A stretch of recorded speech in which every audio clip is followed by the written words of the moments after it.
우리가 성경을 펼쳐보면은 제일 먼저 첫 번째는 창조에 대해서 이야기를 합니다. 그때에 창조에 대해서 이야기를 하면서 하나님에 대해서 제일 먼저 가르침을 줍니다. 태초에 하나님이 천지를 창조하셨습니다. 모든 부분들은 근거가 있고 원인이 있습니다. 그런데 모든 근거와 원인은 또 출발점이 있습니다. 그것을 우리가 제1원인이라고 말합니다. 창조는 하나님이라는 제1원인에서 전부 다 모든 것들은 창조는 이루어진 것입니다. 어떤 공간도 어떤 물체도 그저 생긴 것은 아무것도 없습니다. 그래서 창세기 1장 1절이 그 부분들을 우리에게 이야기를 하고 내용이 전개되고 있는 것입니다. 하나님께서 또한 우리에게 계명을 주었습니다. 에덴 동산을 통해서도 계명을 주었고 또한 시내산 언약을 통해서도 계명을 주었습니다. 이 계명은 무엇을 의미를 하고 있는가? 하나님은 창조 목적 속에 모든 것을 창조하셨습니다. 목적이 없이 창조한 것은 없다는 것이죠. 그러면은 계명은 준 것은 어떤 목적을 가지고 있는가? 다 목적이 있다는 거죠. 일반적으로 우리가 계명 그러면은 종교에서 지켜야 될 어떤 조건들로서 훈령 또는 검령 이런 법령으로서 우리는 그것을 표현해 냅니다. 이런 계명을 성경에서는 어떻게 가르침을 주고 있을까요? 성경은 계명에 대해서 크게 두 가지 방향에 대해서 설명하고 있습니다. 하나는 하나님에 대하여서 계명이 가르침을 주고 있고, 그리고 또 하나는 사람과의 관계를 통해서 계명이 삶의 형태에 관한 부분들을 말해주고 있습니다. 이런 계명은 613가지의 법도와 규례로 형성되어 있습니다. 그런데 참 재밌는 것은 이 계명들을 분석해 보면은 두 가지로 크게 구성이 되는데, 하나는 명령이고 또 하나는 검령입니다. 검령은 무엇입니까? 금지하는 것이죠, 그죠? 그것을 검령이라고 말하는 거예요. 명령은 반드시 그렇게 하여라는 것이죠. 그래서 명령에는 복종과 순종이 있고 검령에는 반드시 그렇게 하면 안 된다는 뜻입니다. 그런데 굉장히 재밌는 것은 613가지의 법도와 규례 속에서 명령이 248개가 있습니다. 이 명령이 248개라는 것은 사람의 인체에 대한 수족을 전부 다 그 수를 계산하면 248개가 나옵니다. 그 다음에 또 하나는 검령은 365개입니다. 365라는 것은 인간이 살아나가는 형태, 하나님께서 천지 만물을 창조하시고 그 모든 환경들을 조성하면서 시, 월, 연을 통해서 모든 것이 움직이도록 했습니다. 그 1년의 내용이 365입니다. 그래서 하나님께서는 날마다 하나님의 말씀을 깨달으면서 365가지의 검령을 통해서 금지하는 것들만 바라보는 것이 아니라 그 검령을 통해서 하나님의 말씀을 항상 되새기는 자가 되어라. 그래서 이것을 합치니까 613가지가 되는 것입니다. 하나님께서는 613가지의 법도와 규례를 줍니다. 모세를 통해서 시내산을 통해서 계명을 줍니다. 법도와 규례를 주는 것이죠. 이런 가운데 하나님께서는 모세를 통하여서 계명과 관련된 아주 중요한 말씀을 하나 줍니다. 신명기 7장 12절입니다. 너희가 이 모든 법도를 듣고 지켜 행하면 네 하나님 여호와께서 네 조상에게 맹세한 언약을 지켜 네게 은혜를 베푸실 것이라. 아멘. 그러니까 결국은 이 계명과 법도를 지키니까 결국은 하나님께서 우리에게 약속하신 그 풍성함, 그 축복을 누리는 것이 된다는 겁니다.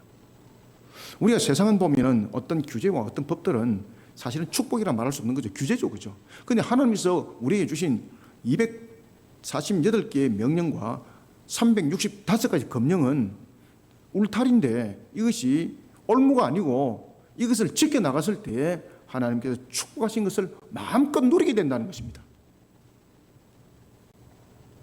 사랑하는 성도 여러분, 하나님께서는 계명을 주실 때에 이런 613가지의 법도와 규례를 주실 때에 굉장히 중요한 것은 이 모든 613가지의 법도 규례 속에 함축되어 있는 하나의 의미적 그리고 상징적인 내용들이 있습니다.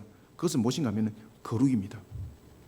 613가지의 법도와 규례 속에 거룩이라는 단어는 표현은 안 되지만은 모든 계명마다 의미 속에 함께 함축되어지고 있는데 그것이 바로 거룩이라는 겁니다. 하나님께서 이렇게 말씀하십니다.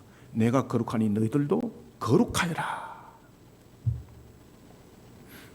거룩은 모든 계명의 필수 조건입니다. 왜냐하면 하나님은 거룩하신 분이거든요. 그렇기 때문에 우리가 거룩하지 못하고는 하나님의 계명을 지켰다 말할 수 없는 겁니다. 우리는 거룩하지 못하고는 우리는 하나님의 축복을 마음껏 누릴 수 있는 조건 가지고 있지 못하다는 것입니다. 겉으로는 계명을 지키지만 속으로는 계명을 지키지 못하는 것이 있습니다. 그래서 예수님께서도 바리새인들을 보고 그렇게 말씀을 주지 않습니까? 이들은 겉으로는 계명을 얼마나 잘 지켰는지 모르되 속으로는 이들은 계명을 지키지 않고 있다. 우리는 육신의 모습도 있지만 영의 모습도 있습니다. 육신으로는 지켰지만 영이 그것을 속일 때도 있습니다. 그래서 우리가 겉다르고 속다르다 그러잖아요. 그리고 우리가 사람을 향해서 뭐라고 말하고 있습니까? 칠면조는 변하는 것을 우리 눈으로 확인되지만은 사람은 변하는 것은 눈으로 확인되지 않는다 그럽니다. 사람은 얼마나 가면을 잘 쓰고 있는지 겉에 가면을 쓰고 있지 않습니다. 사람은 속에 가면을 쓰고 있습니다. 그래서 천길의 물길은 알 수 있는데 한 길도 안 되는 마음, 사람의 마음은 알 수가 없다 그랬습니다. 그런데 하나님은 우리의 겉과 속을 만드신 하나님은 다 보고 계세요. 다 알고 계세요. 그래서 이 거룩이라는 단어는 우리의 육신과 영혼의 모든 것이 함께 어우러져서 하나의 모습들로 거룩을 지키라는 뜻입니다. 우리가 겉으로만 지키는 것이 아니라 마음으로도 반드시 이 거룩을 지킨다는 겁니다. 그래서 거룩은 결론은 마음속에 담아내미라는 것입니다. 그러면 우리는 하나님 앞에 어떻게 거룩한 모습으로 자신을 세워나갈 수 있고 우리는 어떻게 거룩을 지켜나갈 수 있을까요? 여기서 이제 사람들이 고민하기 시작합니다. 야, 그러면 이 거룩을 지켜나가기 위해서는 어떻게 되는가? 그러면은 내가 이것을 수련을 쌓으면 되는가? 어떤 때로는 다른 방법들을 동원해서 어떤 프로그램을 통해서 내가 거룩해질 수 있는가? 왜? 우리가 목욕탕 가면은 뜨신 물에 들어가서 때를 불리고 난 뒤에 타월 가지고 이태리 타월 가지고 싹 밀면 때 잘 나오잖아, 그죠? 이런 것처럼 다른 수단적인 방법이 적용되어지면은 거룩은 성립될 수 있을까? 이러면서 온갖 프로그램을 통해서 거룩을 만들어가는 행사를 하기 시작했습니다. 그런데 하나님께서 말씀하십니다. 겉은 깨끗하되 너희 속은 더 여전히 더럽구나. 그러면 우리는 어떻게 거룩을 우리는 만들어갈 수 있을까요? 그래서 오늘 본문에 보면은 딱 4절인데 하나님께서 굉장히 중요한 메시지를 다 던져주고 있습니다. 우리는 거룩을 지켜나가는 것을 굉장히 복잡다단하게 만들어가고 있고 굉장히 많은 수단을 이용을 하고 있는데 그 속에는 거룩이 없더라는 것입니다. 그런데 하나님께서 이 거룩에 대해서 굉장히 중요한 이야기를 하고 있습니다. 그것은 뭔가 하면은 거룩은 지켜내는 것이 아니라 거룩은 들어가는 것이라고 말하는 겁니다. 어디에 들어가는 것? 하나님 안에 들어가는 것. 그러면 우리는 하나님 안에 어떻게 들어갈 수 있을까? 먼저 우리가 1절을 한번 읽읍시다. 시작. 여호와께서 모세에게 말씀하여 이르시되, 참 말씀하여 이르시되 이렇게 말씀합니다. 어떻게 말씀하시는가 하면은 거룩하라, 나 여호와 너의 하나님이 거룩하다, 이렇게 말씀을 하세요. 그럼 우리가 어떻게 거룩해지냐 말이에요. 인간이 가지고 있는 이 죄성 때문에 우리는 스스로 거룩해질 수 있는 방법이 없어요, 여러분들요. 그래서 거룩해질 수 있는 방법은 하나님 안에, 거룩한 하나님 안에 들어가는 것이거든요. 그러면 우리는 하나님 안에 어떻게 들어갈 수 있을까? 그래서 우리는 모든 율법의 완성을 이루신 예수님 안에 들어감으로 라는 부분들이 믿음이 성립되지 않습니까? 우리 신앙이 성립되는 것처럼 방법은 딱 그 방법입니다. 우리가 거룩을 지키기 위해서는 인간의 죄성 속에서는, 세상 속에서는 절대 거룩의 방법을 놓지 않습니다. 그래서 세상 속에서 말하는 수련, 묵상 이런 것들은요 절대 거룩을 못 만들어냅니다. 여러분들이 하늘에 별을 따가지고 날개를 달아가지고 공중에 부양된 상태 속에서 100년을 수양을 받더라도 거룩해지지 않습니다. 왜냐하면 우리는 죄성 속에 있기 때문입니다. 그러면 먼저 우리는 어떻게 되는가? 그럼 우리는 어떻게 해서 이 거룩을 우리는 성립시키고 만들어가야 되는가? 아주 간단합니다. 먼저 1절부터 2절에 보면요, 거룩을 지켜나가는 것은 인간의 죄성 속에 묻어있는 세상의 것들에서 찾으면 안 됩니다. 어디에서 찾아야 되는가 하면 거룩하신 하나님의 계명을 통하여 하나님을 바르게 아는 것으로부터 반드시 시작하여야 합니다. 아시겠습니까? 시작해야 됩니다. 우리가 끝을 맺으려면 시작을 해야 되잖아요. 열매를 맺으려면 씨를 뿌려야 되잖아요. 그 시작을 계명 안으로 들어가는 겁니다. 그 안에서 하나님을 알고 바르게 알고 깨닫고, 이것이 굉장히 중요합니다. 그래서 제가 서두에 그 말씀 드리지 않습니까? 우리가 성경을 첫 페이지를 딱 열게 되면은 창세기 1장 1절이 등장한다 그랬죠, 그죠? 베르시트 바라 엘렘 에타 샤마임 외에타 아래죠. 태초에 하나님이 계셨습니다. 그렇죠? 태초에 하나님이 계신데 태초의 모든 부분들은 그냥 하나님 계신 것으로 끝나는 건 아니죠. 그래서 베르시트 바라 태초에 창조했습니다. 누가? 엘로힘 하나님께서 무엇을 창조했는가? 하샤마임 그 하늘과 하르츠 그 땅까지 모든 것은 하나님께서 창조하셨습니다. 우리 하나님 대해서 알아야 되는 거예요, 여러분들요. 그럼 하나님 대해서 아는 것은 어디에 있는가? 계명 속에 있습니다. 다른 것 속에는 없습니다. 그래서 반드시 계명 속에 들어가셔야 됩니다. 그래서 하나님께서 613가지 법도 규를 준 겁니다. 거룩은요 하나님의 본질입니다. 비록 하나님으로부터 택감을 받은 언약의 백성이라 할지라도 이 땅을 살아가는 우리의 모습들은 죄의 본성 속에서 자유할 수가 없습니다.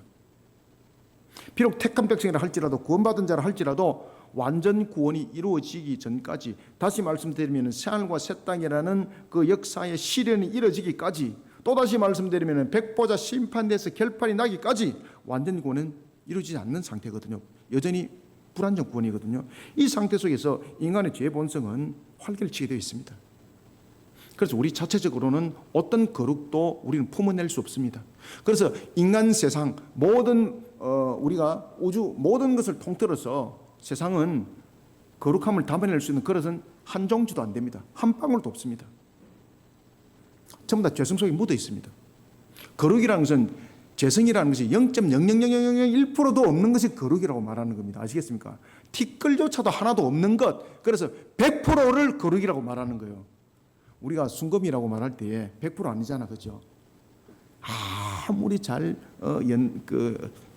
여름 담금술을 통해서 이렇게 금을 재련을 해도 99.9 몇 프로 이렇게 나오지 100%는 넘거든요. 100%는 성립이 안 돼요, 여러분들요. 왜 그런가 하면 오물이라는 공간, 공기 이런 부분들이 함유 물질들이 다 그것은 절대 이 속에서 녹아들지 않거든요.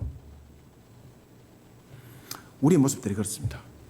그래서 우리는 거룩이라는 것은 티끌 눈에 보이는 현믹, 전자 현믹으로 봤을 때 정말로 전보다도 더 작은 것이 있더라도 그것이 함께 묻어져 있으면 거룩은 성립되지 않습니다. 그래서 거룩은 모든 것의 순도가 100%를 말하고 있습니다. 우리는 불완전 세상을 살아가고 있거든요. 우리는 죄성 속에서 세상을 살아가고 있거든요. 그래서 우리는 인간사뿐만 아니라 온 우주를 통해서 우리는 거룩을 만들 수 있는 조건은 아무것도 없습니다. 그럼 거룩을 우리는 하나님께서도 우리에게 말씀했습니다. 내가 거룩하니 너희 거룩하라 그랬잖아요. 그럼 거룩하지 않으면 안 된다는 이야기거든요. 그러면 세상 속에서 이룰 수 아무것도 없는데 하나님께서 우리에게는 모든 것을 이룰 방법을 주지도 않으면서 거룩하라 이런 말하면 이 잘못된 것 아니냐고 하나님이. 그죠? 근데 하나님께서 그래서 613가지 법도와 규를 준 거예요. 그러면 우리는 어떻게 거룩해질 수 있는가? 세상 속에서 담아내는 것이 아니라 하나님의 법도와 규례 안으로 들어가는 겁니다. 우리의 영이, 우리의 육이 영육간의 말입니다. 우리는 불완전 요소 속에 살아가고 있습니다. 여기다가 결정타가 또 하나가 있죠. 그것이 바로 뭡니까? 베드로전서 5장 8절의 말씀이죠. 그리고 에베소서 2장 2절의 말씀이죠. 공주의 권세자를 우리는 생각하셔야 됩니다. 마귀가 있습니다. 베드로전서 5장 8절의 말씀처럼 대적하는 마귀가 우는 사자같이 두루 다니면서 삼킬 자를 찾는다라고 말하고 있습니다. 우리로 하여금 하나님 앞에 온전하게 서지 못하도록 음란과 타락과 탐욕과 탐심으로 미혹하고 있습니다. 하나님께서 축복하신 중심에 세워지지 못하도록 회방하고 있습니다. 심지어 여러 가지 환경들을 통해서 박해하고 협박까지 합니다. 그러나 하나님께서는 이런 세상 가운데 우리를 버려두지 않았다는 것이 은혜입니다. 우리로 하여금 이 모든 과정을 이겨나갈 수 있도록 하나님께서는 길을 열어주었습니다. 그 첫 번째 길이 무엇입니까? 바로 거룩입니다. 거룩. 거룩을 지켜나가는 겁니다. 하나님께서는 언약 백성을 삼은 이스라엘 향해서 이렇게 말씀하십니다. 너희는 거룩하라. 이거 뭐 열받게 하는 것 아닙니까? 이거 우리는 거룩할 수 있는 방법이 없는데 앞에도 제가 말씀드렸던 것처럼 어떤 세상의 수단으로도 우리는 가르칠 수 없습니다. 우리는 무엇으로 가르칠 수 있는가라는 것입니다. 죄악된 세상에서는 거룩이라는 단어는 사용하지만 거룩을 만들어 갈 수는 없습니다. 거룩은 거룩하신 하나님의 본질을 아는 것으로부터 시작돼야 됩니다. 그리고 그 본질 안에 들어가야만이 되는 겁니다. 우리가 하나님의 본질에 대해서 알 수 있는 길과 방법, 과학과 명상, 어떤 수련으로도 되지 않습니다. 하나님께서 자신을 우리는 계시해 준 만큼 우리는 하나님에 대해서 알 수도 있는데 그 또한 과학으로 증명되지 있지 않습니다. 다른 수단으로 하나님을 또한 알아갈 수 있는 건 아무것도 없습니다. 우리는 항상 하나님에 대해서 알 때는 항상 말씀을 통해서만 알 수가 있습니다.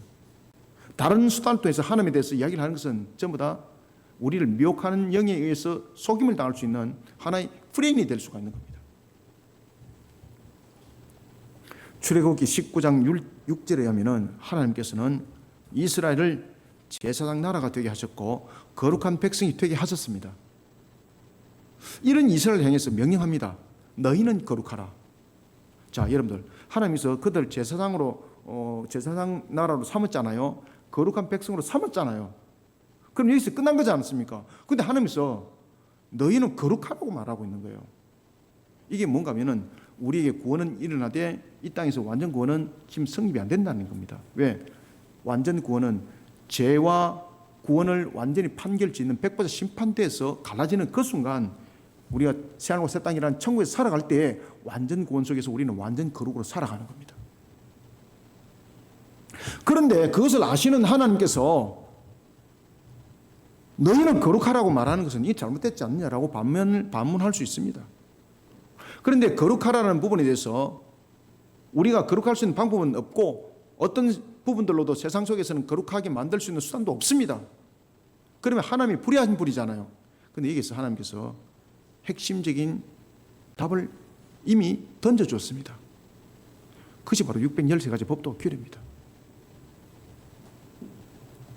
하나님께서는 이스라엘 향해서 613가지의 법도와 규례를 주신 것은 규제를 가하고 제재를 하기 위해서 그들에게 준 것 아닙니다. 죄악된 세상으로부터 거룩이라는 울타리를 치라는 겁니다. 그 거룩이라는 울타리를 쳐서 하나님의 은혜 가운데 거하는 자가 되라는 것입니다. 1절과 2절, 2절을 읽습니다. 시작.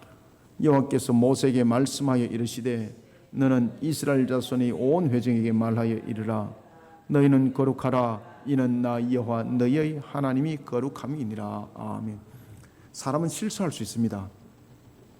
제가 어제 저녁 때 제가 발가락을 대수술을 했습니다. 제가 칼과 그 다음에 발톱 깎는 이거 발톱 깎는 칼, 그 다음에 손톱 깎는 거, 그 다음에 핀셋 2개, 5가지 도구를 딱 펼쳐놓고 소독약하고. 왜 발톱이 계속해서 살을 파고드니까 너무 아픈 거예요. 엄지발가락이 너무 아픈 거예요. 그러니까 막 잘라도 안 되는 거예요. 다리는 퉁퉁 붓고 걸음도 잘 안 걸어지고. 그래서 결단을 내렸습니다. 이것을 오늘 성부를 보리라.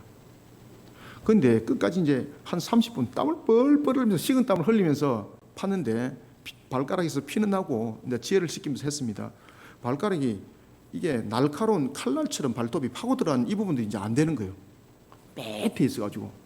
그래서 이것을 도려내가지고 잡았는데 이것이 밑에 있는데 뭐 엄청나게 아픈 거예요. 그냥 살을 찢는 것처럼 아픈 거예요. 그리고 이제 이것을 계속해서 갈라놨습니다. 이분할을 시켰습니다. 본 발톱과. 그 분리가 성공되었습니다. 그런데 문제는 이제 안 뽑아지는 거예요. 최후의 결단. 내가 이것을 뽑고야 말리라. 그래가지고 손톱 이거 깎는 그 칼 있지 않습니까? 그래가지고 밑에 이렇게 딱 고여가지고 딱 조금 올라온 것을 가지고 핀셋을 잡아서 2손 가지고 꽉 쥐고 힘을 다해서 막 당겼어요. 얼마나 아프지만 식은땀이 쫙 흐르는데 뭐 뽑히는 거예요.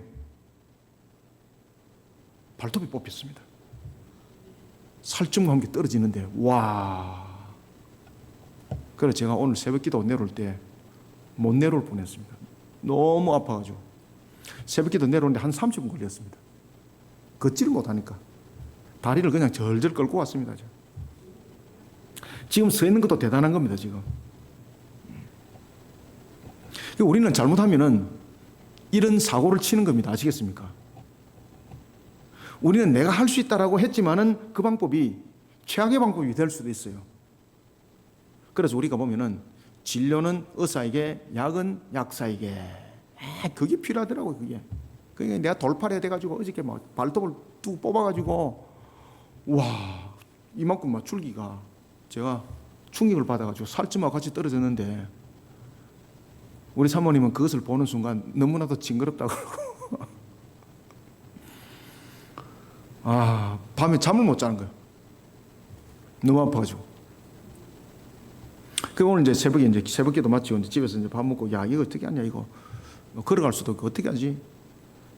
그런 이제 기도를 했습니다. 하나님 이것을 낫게 해주십시기 바랍니다. 제가 뭐 신비주의는 아니지만은 하나님께서 치료하는 순간 내가 서서 또 말씀을 전가할 수 있는 정인이 될 수 있지 않습니까? 그건 간절히 기도하고 보니까 부기가 살살 깔아기 시작하는 겁니다. 여러분 하나님 안에 들어가면 방법이 다 나와요. 우리가 거룩해 줄 수 있는 길은 딱 한 길밖에 없어요. 거룩하신 하나님 안에 들어가는 거예요. 여러분들요.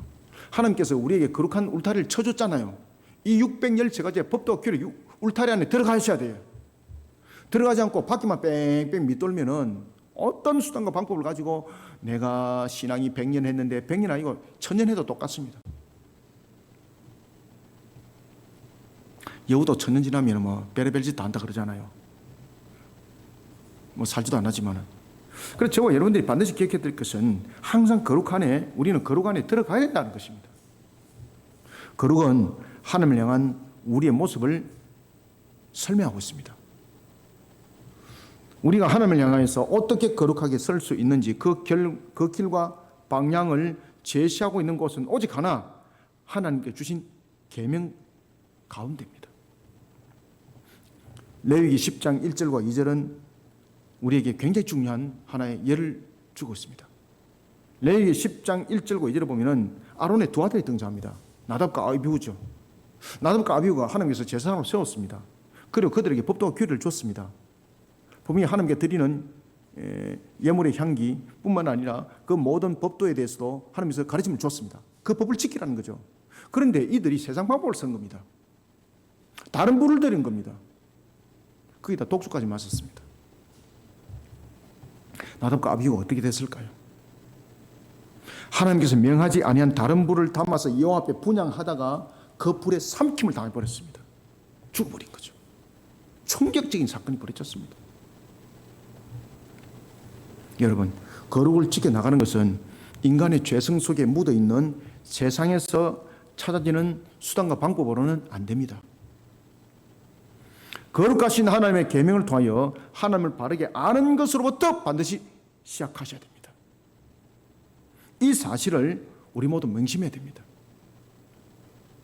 그리고 주어진 한날을 복되게 살아가기를 소원합니다.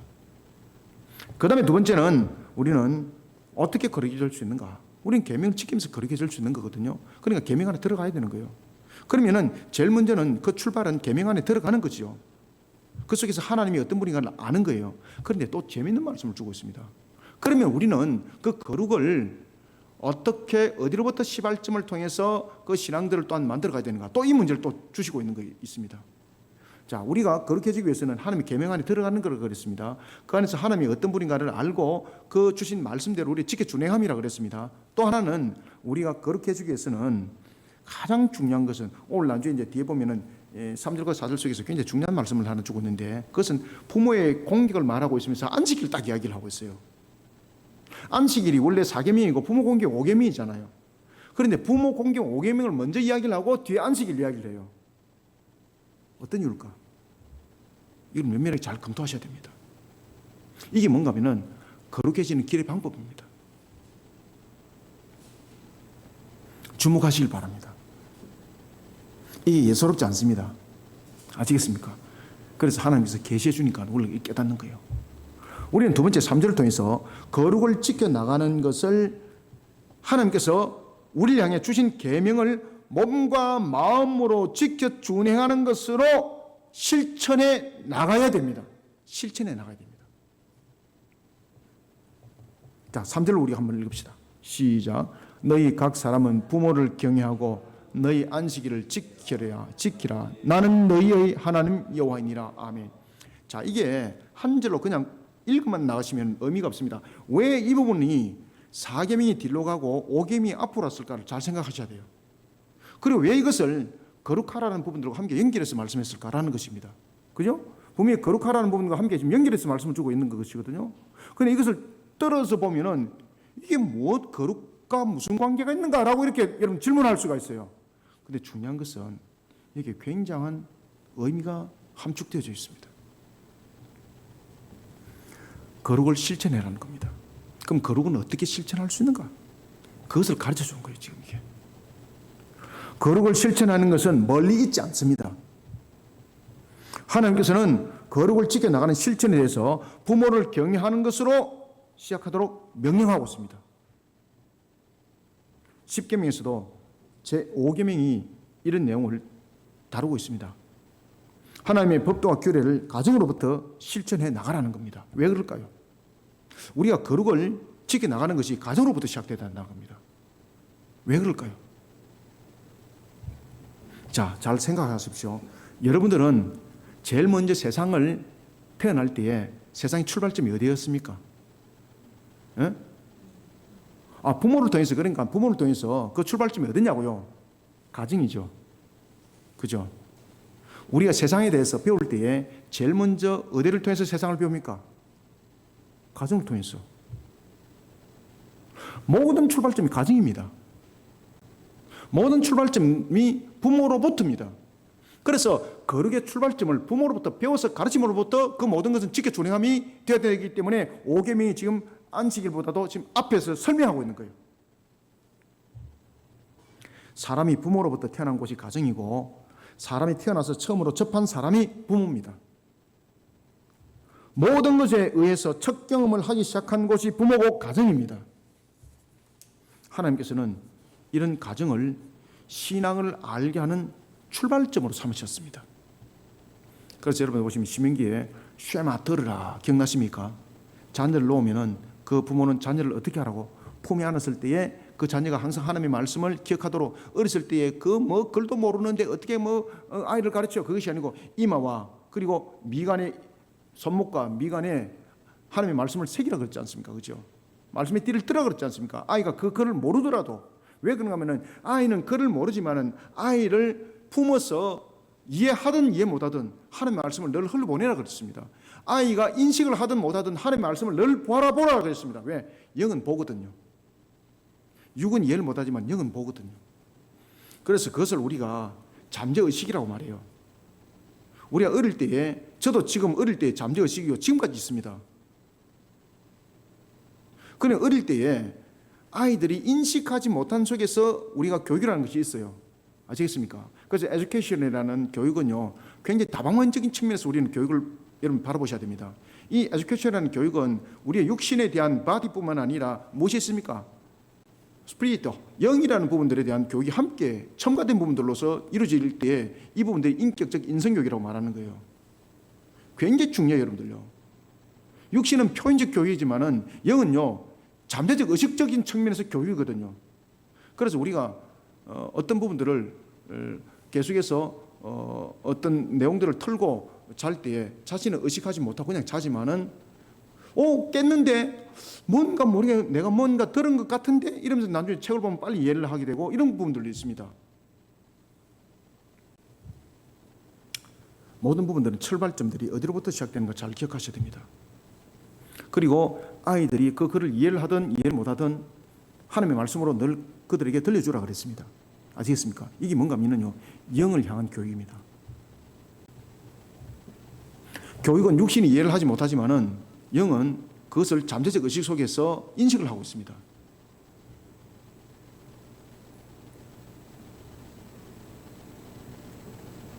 하나님께서는 이런 가정을 신앙을 알게 하는 출발점을 삼은 거예요. 아시겠습니까? 그래서 부모는 굉장히 중요합니다. 부모는 권위만 가지고 있는 것이 아닙니다. 부모는 자녀를 낳은 것만이 아닙니다, 여러분들요. 부모는 권위를 가지되 책임이 함께 있습니다. 어떤 책임이? 이 아이의 모든 출발점에 대해서 책임을 가지고 있는 사람입니다. 그래서 어떤 부모들이 그럽니다. 자녀들이 말도 잘 안 듣고 그러니까 니는 누구를 닮아? 누구를 닮게? 누구를 닮아? 부모를 닮아 그렇지. 다른 사람 안 닮습니다. 그 첫 출발점에서 그 배운 것에 대해서 잠재의식이 나타나는 거예요, 여러분들요. 그래서 부부싸움이 많이 하는 가정, 자녀들은 본 사실은 없는데 아이가 알지 못하는 속에서 그 영이 잠재치 속에서 새겨져 있습니다. 아시겠습니까? 그래서 환경적 조성이 굉장히 중요해요, 여러분들요. 교육이라는 부분들은 우리가 지식으로서 깨닫는 것도 환경적 조성이라는 것이 굉장히 중요해요, 여러분들요. 이게 우리 교육의 테마 속에서 나타나야 됩니다.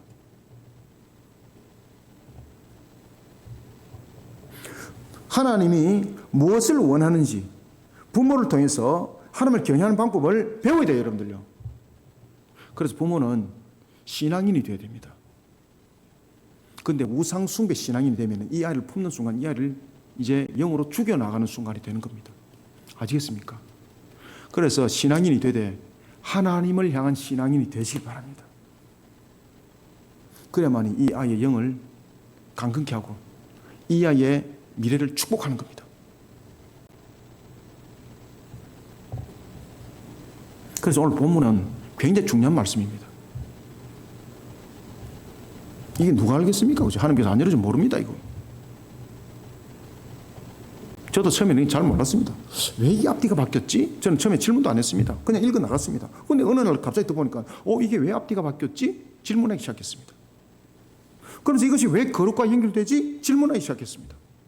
그러고 보니까 굉장히 중요한 메시지를 하나님께 주기 시작했습니다. 제 영이 깨달은 거죠. 제 지식이 깨달은 것이 아니라.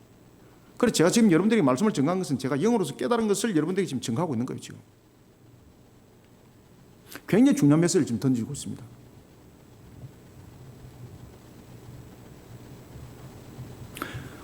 부모는 모든 것의 첫 출발점입니다. 이 부모가 불신으로서 자녀를 품었느냐, 하나님을 향한 신앙으로 이 자녀를 품었느냐, 결론 완전히 달라집니다. 아시겠습니까? 그러면 큰일 났네. 내가 옛날에 목탁 두드리면서 이 자녀를 품었는데 그럼 어찌할까? 그래서 하나님께서 은혜를 베푸시는 거예요. 하나님께서는 우리의 과거조차도 불신앙조차도 하나님께서 은혜를 베푸사 믿음 속에 세워진 자는 그 과까지 도말시켜 주신다 그랬습니다. 아시겠습니까? 그래서 정결케 하시고 우리를 거룩함 속에 우리를 두는 거예요, 여러분들. 얼마나 감사한지 몰라요, 여러분들. 하나님이 무엇을 원하는지 우리는 반드시 깨달으셔야 돼요. 왜 그러냐면 하나님께서는 이 모든 것을 창조하실 때 목적을 가지고 반드시 창조했거든요. 그런데 하나님이 무엇을 원하는지를 알기 위해서는요, 하나님 안에 들어가야만이 되는 거예요. 다른 것 속에서는 몰라요, 여러분들요. 이런 가장 복된 길을, 첫 출발을 가르치는 것이 부모 품에서부터 시작되어야 되는 거예요. 그래서 여러분들 보면 모태신앙이 복된 자들입니다. 아시겠습니까? 모태신앙은 자녀가 임신했을 때에 그 부모가 늘 예배 가운데 있었잖아요. 이게 영이 듣습니다. 아시겠습니까? 그래서 모태신앙을 못된 신앙이라고 말씀하시면 안 돼요. 모태신앙은요, 못된 신앙이 아니고 은혜 받은 신앙이고 그들은 누구보다도 강건해요, 영적으로, 여러분들요. 그래서 위기가 딱 봉착했을 때 그에게 하나님께서 기밀한 메시지도 들려주고 하나님께서 건지줌의 손질도 그에게 먼저 가요, 여러분들요. 우리 장로님도 보면 모태신앙이잖아요. 지하에 묻혔을 때에 하나님께서 음성을 들려서 깨우잖아요. 아시겠습니까?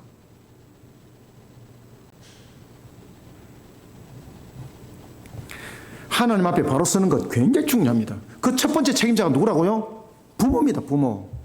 그래서 부모를 공경하라는 겁니다. 부모를 공경하는 것은 부모가 그 신앙을 잘 가르치라는 것이고, 그리고 자녀는 그 부모로부터 신앙을 잘 배워야 된다는 겁니다.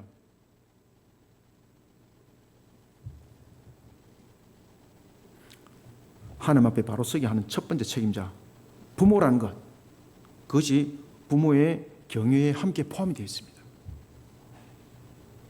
사랑하는 성도 여러분, 부모는 모든 것의 처음을 시작하는 자녀가 하나님의 축복 가운데 살아가도록 자녀를 하나님 앞에 거룩하게 세워나가야 할 의무를 가지고 있습니다.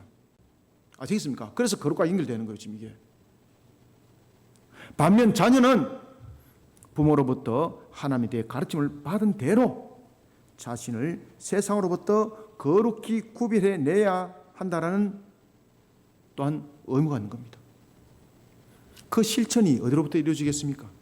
그래서 사계명이 오계명 뒤로 온 겁니다.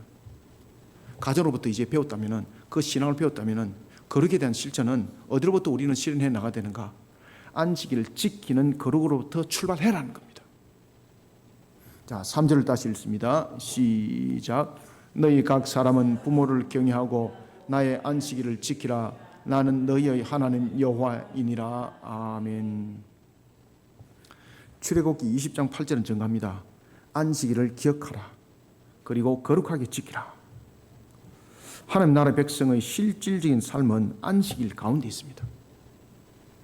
하나님과 언약 백성 간에 특별한 교통이 있는 날이 안식일입니다.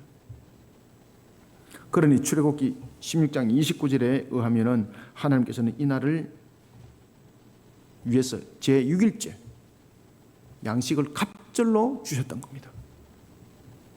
우리는 안식일을 통해 자신을 하나님 앞에 거룩하게 구별해내는 신앙심을 길러내야 됩니다. 세상으로부터 자신을 거룩하게 구별해낸다는 것은 세상을 등지고 살아가라는 것을 말하고 있는 것이 아닙니다. 하나님의 창조 사역을 믿음으로 바라보라는 겁니다. 그리고 새 창조의 역사를 확신해라는 겁니다. 그리고 예언의 말씀대로 다시 오실 메시아인 그리스도를 바라보는 믿음으로 자신을 바르게 세워 나가라는 겁니다. 하나님의 창조 목적을 회피하는 것을 용납하면 안 됩니다. 신앙으로 하나님 앞에 반응하는 안식일이 되어야 합니다. 안식일을 지킨다는 것은 자신의 삶의 전체가 하나님을 향해 있다는 것을 말하고 있습니다. 하나님을 예배하며 창조 목적을 이루어가는 자는 하나님의 축복을 누릴 자격을 가지고 있습니다. 하나님께서 명하신 거룩을 지켜나가는 것을 다른 것으로 해석하지 맙시다. 하나님께서 우리를 향해 주신 계명을 몸과 마음으로 지켜 준행하는 것으로 실천해 나가면서 하나님을 향해 거룩을 지켜나가는 우리 모두가 되기를 소원합니다. 그 다음에는 마지막으로 4절을 함께 읽읍시다. 시작. 너희는 헛된 것들에게로 향하지 말며 너희를 위하여 신상들을 부어 만들지 말라. 나는 너희의 하나님 여호와이니라. 아멘.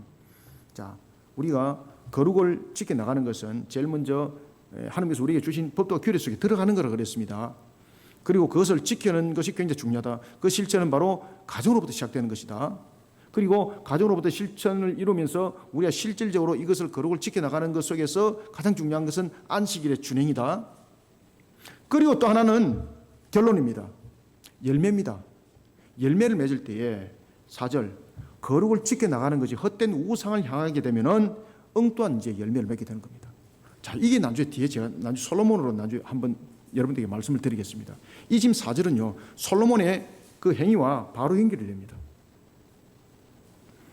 따라서 우리는 거룩을 지켜나가는 것이 헛된 우상을 향하지 않도록 오직 하나님 한 분만을 섬기고 따르는 신앙의 여정으로 반응하는 자들이 되시길 바랍니다. 우상을 섬긴다는 것은 하나님을 향하여 등을 돌린다는 뜻입니다. 화복의 주관자 되시는 하나님으로부터 받을 복은 고사하고 이런 자들에게 기다려지는 것은 멸망이라는 심판뿐이라는 것을 우리는 잊지 마셔야 됩니다. 하나님께서 말씀하십니다. 헛된 것들에게로 향하지 말며 너희를 위하여 신상들을 부어 만들지 말라. 그죠? 헛된 것들이라고 말하고 있는 거죠. 우상을 섬기는 자는 우상이 헛된 것처럼 그의 인생의 삶 또한 헛된 길을 걸어가게 됩니다.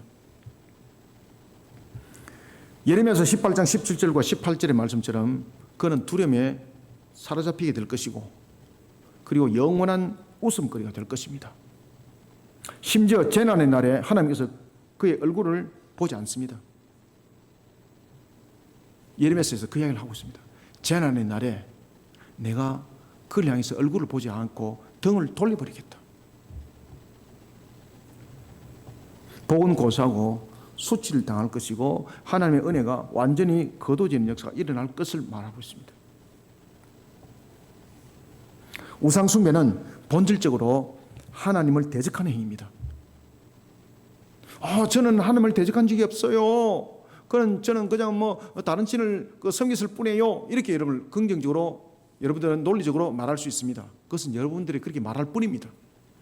그런데 우상을 섬기는 것은 결국은 하나님을 향해서 등을 돌리는 것이고 자기 스스로가 하나님을 향해서 대적하고 있는 모습이 바로 우상 숭배인 것입니다. 나는 하나님을 대적한 적이 없어요. 그게 아닙니다. 우상 숭배 자체가 하나님을 대적하는 행위입니다. 하나님 앞에 용감하게 맞짱 뜨는 거죠. 절대 용서받지 못합니다. 아시겠습니까? 절대 용서받지 못합니다. 강력하게 심판받습니다. 그러니 어떤 모습으로도 우상은 접하지 말라고 하나님께서 명령한 겁니다. 4절을 다시 한번 읽읍시다. 시작. 너희는 헛된 것들에게로 향하지 말며 너희를 위하여 신상들을 부어 만들지 말라. 나는 너희의 하나님 여호와이니라. 아멘. 지금 우상을 헛된 것이라고 말하고 있습니다. 헛된 것을 심은 자는 헛된 것으로 열매 맺습니다. 왜? 심은 대로 거둔다 그러잖아요. 콩 심은 데 콩 나고 파 심은 데 팥 납니다. 헛된 것 심은 자는 헛된 열매 맺습니다. 헛된 것을 분명히 심었는데 헛된 것을 구했는데 어찌 하나님의 영광의 열매를 결실로 얻을 수 있겠습니까? 헛된 것의 삭은 헛된 것이고 그 값은 바로 공의로움의 심판입니다. 이것이 진리입니다. 결국은 하나님의 거룩으로부터 멀어지는 존재가 된 겁니다. 하나님을 향해서 거룩을 지켜나간다고 하면서 오히려 헛된 우상을 향하는 일이 일어나지 않도록 항상 하나님께서 명하신 법도와 규례 가운데 우리는 신앙으로 반응하는 자들이 되어야 됩니다. 이런 사람들을 향해서 사람들은 참 고리타분하다, 신앙 참 재미없게 한다 이렇게 말할 수 있습니다. 안 그렇습니다, 여러분들요.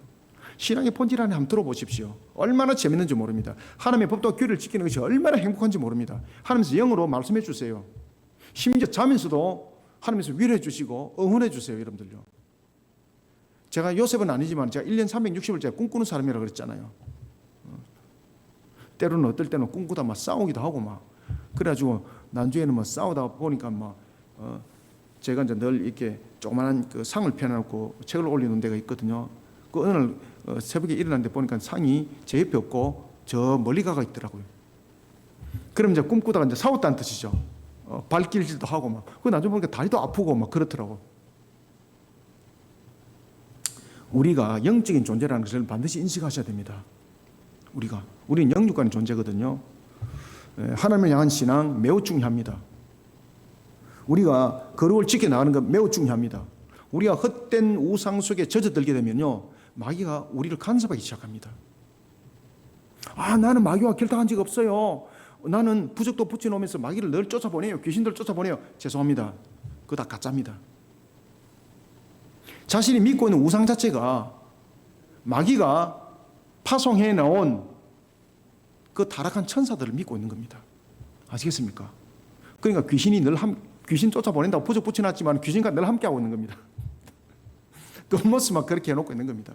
그 모습만 그렇게 해서 위로받는 것 같지만은 나중에 잠자리에 평안이 없습니다. 그래서 여러분들, 저도 가입 눌려본 적이 있거든요. 제가 가입 눌려봤을 때에 제가 예수 그리스도 이름으로 주 예수 그리스도 이름을 명하노니 이 더럽고 사악한 영들아 물러갈지어다. 제가 그것을 딱 예수 그리스도 이름으로 한번 선포하고 난 뒤로부터는 어떤 악한 것들도 저를 가위로 눌리지 못했습니다. 심지어 영으로서 그들을 사로잡아서 잡으러 가기도 했습니다. 그런 경험도 있습니다. 제가 기도를 많이 하는 한 분리 중에서 한 사람이 있지 않습니까? 그러다 보니까 영적 전투, 어마어마한 영적 전투를 제가 치르고 있었거든요. 그 속에 가위를 제가 눌렸던 거예요. 와, 정말 두려웠습니다. 와, 막 세상에서 그렇게 무서운 거 처음 봤습니다. 호흡조차도 안 나왔던 거예요. 그러면서 잠에서 깨기도 하고 막. 그럼 잠을 잘 수가 있습니까? 두려웠어. 그래서 새벽 기도 때 딱 기도하고 내가 이제 오늘 가위 눌리는 악한 영이 나타나면 반드시 내가 나의 능력으로서는 그를 이길 수 없지만 내가 모든 것을 이루신 주 예수 그리스도 이름으로 그를 물리칠 것이다. 근데 딱 잤는데 아니야 다를까. 와, 정말로 지금까지 나타났던 것보다 더 무섭게 나타나는 거예요. 와, 저를 목을 조는데 막 호흡이 안 내리고 두려움 속에. 그때 제 의식이, 영이 기도하기 시작했습니다. 제 육신으로서는 지금 기도가 안 되는 거예요. 제 영이 기도하기 시작해요. 그리고 제 영이 명하기 시작합니다. 나사렛 예수 그리스도 이름으로 명하는 이 더러운 영아 물러가라. 이러니까 갑자기 막 하늘에서 빛이 쫙 비쳤습니다. 여러분들 이거 SF 영화 아닙니다. 제가 겪었던 영의 현실입니다. 쫙 막 햇빛이 막 그런 강력한 빛은 제가 처음 봤습니다. 강력한 빛이 쫙 비치는데 이 더러운 영이 도망가는, 사라져버린 거예요. 그래서 제가 제 영이 그것을 잡으러 간 거예요. 서라, 용납하지 않을 것이다. 예수 그리스도 이름으로 내가 너를 처단할 것이다. 막 잡으러 가는 거예요. 그러니까 뭐 출행을 치는 거예요. 우리는 착각하지 말아야 됩니다. 영의 세계는 있습니다. 우상 숭배를 통해서 여러분들이 귀신을 물리칠 것 같습니까? 그 우상 숭배가 귀신입니다. 여러분들이 붙여놓은 부적이 여러분 지킬 것 같습니까? 전부 다 가짜입니다. 아시겠습니까? 그 붙여놓은 것이 뭔가 하면 나는 귀신을 잘 숨기고 있어야 대한 증명서입니다. 그게. 아시겠습니까? 그런데 여러분 절대 착각하시면 안 됩니다. 그 증명서입니다. 증명서. 그러니까 귀신이 와서 잔치하는 거예요. 잔치. 그냥 꿈에서 나타나가지고 네 그거 부적 때문에 너 큰일 난다. 뭐 이런 식으로 막 협박하는 겁니다. 반드시 다 떼시길 바랍니다. 주 예수 그리스도 이름으로 전부 다 제거하시길 바랍니다. 그때 영적 승리자가 되는 겁니다. 그때 주님께서요 강력한 빛을 주시고 정말로 지금까지 상상하지 못한 큰 은혜의 길들을 열어주십니다. 왜? 하나님께서 증명해 주거든요. 영으로 성장하는 것이 무엇인지 내가 너에게 보여줄 것이다. 보여주거든요. 하나님께서 저에게 보여줬던 것처럼 보여줄 것이거든요. 하나님이 살아계십니다. 여러분들요. 그런데 마귀는 이런 현실을 돌아보지 못하게 합니다. 우리로 하여금 착각하도록 만드는 겁니다. 그러면서 신기를 쫙 뿌리는 거예요. 환경에 대한 것들, 프로그램에 관한 것들, 화려한 퍼포먼스 같은 것들 이런 걸 통해서 막 유혹하는 겁니다. 예? 여기서 홀가닥 넘어간 사람이 바로 솔로몬이었습니다. 그는 우상을 섬긴다고 하지 않았습니다. 그렇지만은요 마귀가 자기를 숭배하도록 화려함과 프로그램과 퍼포먼스를 통해서 쫙 뿌려놨거든요. 그래서 솔로몬은 그것을 덥석 물은 겁니다. 내가 이것을 통해서 하나님을 더 잘 섬길 것이다. 그런데 그게 전부 다 가짜였습니다. 솔로몬은 세상 사람들로부터 인정받은 지혜자였습니다. 그런데 그 지혜를 누가 줬습니까? 하나님이 줬거든요. 하나님이 지혜를 준 목적과 이유가 무엇입니까? 반드시 목적이 있다고 그랬죠. 그 지혜를 준 목적은 나라를 하나님을 향한 신앙으로 백성들을 바르게 가르치라는 측면에서의 지혜였습니다. 그래서 처음에 솔로몬이 얼마나 지혜로운 것이 하나님의 은혜 가운데 정책을 펼쳤습니까? 그죠? 심지어 갓난 아이를 하나의 심판을 통해서 판결을 하는데 두 여인이 서로 자신의 아이라고 그러잖아요. 야, 이거 어떻게 판결이 될지 모르잖아요. 그래서 솔로몬이 함께 기도하잖아요. 그때 그에게 하나님께 지혜를 줍니다. 칼을 가져와라. 아이를 반으로 나누어라. 그래서 반반 나눠줘라. 그러니까 생모가 눈물을 흘리면서 이 아이는 차라리 저 여인에게 주십시오. 그리고 한 여인이 뭐라고 말합니까? 그러면 그 아이를 반으로 나누세요. 이렇게 말했잖아요. 그때 솔로몬은 뭐라고 말합니까? 이 아이의 생모는 누구다? 이 아이의 생모는 반으로 나누라 했던 저 여인이 아니라 이 아이를 저 여인에게 주십시오라고 했던 그 여인이 이 아이의 생모다. 그런 위대한 판결을 내렸지 않습니까? 그러면서 그런 위대한 판결을 내릴 때 모든 백성들이 무엇을 봤습니까? 이야, 하나님께 주신 지혜가 이렇게 은혜로운 결정을 내렸구나. 그러면서 백성들로 하여금 하나님을 돌아보게 만들었는데 그 지혜를 가지고 자신의 명예와 자신의 부를, 자신의 영광을 챙기는 일에 사용해 버렸습니다. 그러면서 터졌던 사건들이 스바 여왕의 사건들이었고 그리고 기타 사건들이 퍼지기 시작했습니다. 우상 숭배로 가득 차 있던 여인들을 아내로 맞이하기 시작했습니다.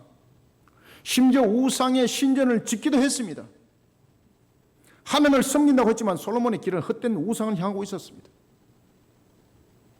열왕기상 11장 11절 하나님으로부터 주어졌던 영광이 전부 다 거두져 버렸습니다.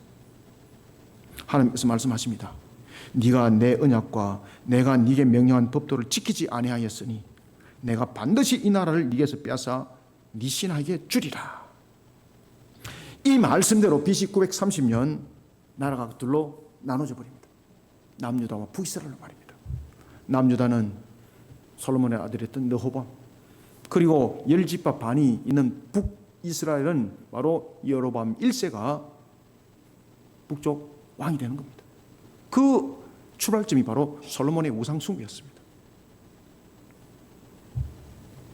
사랑하는 성도 여러분, 거룩을 지켜 나간다고 하면서 헛된 우상을 향하지 않도록 오직 하나님 한 분만을 섬기고 따르는 신앙의 여정으로 반응하는 우리 모두가 되기를 소원합니다. 말씀을 맺겠습니다. 거룩을 한 줄로 정리하면 무엇이겠습니까? 거룩을 만약에 제보고 한 줄로 정리하라면 거룩은 하나님을 향한 신앙의 반응, 저는 이렇게 답할 것입니다. 거룩을 한 줄로 정리하라면, 한 문장으로 정리하라면 하나님을 향한 신앙의 반응입니다. 그래서 느헤미야도 보면 제1권을 제가 책 제목을 무엇이라 지었습니까? 신앙으로 반응하라. 아시겠습니까?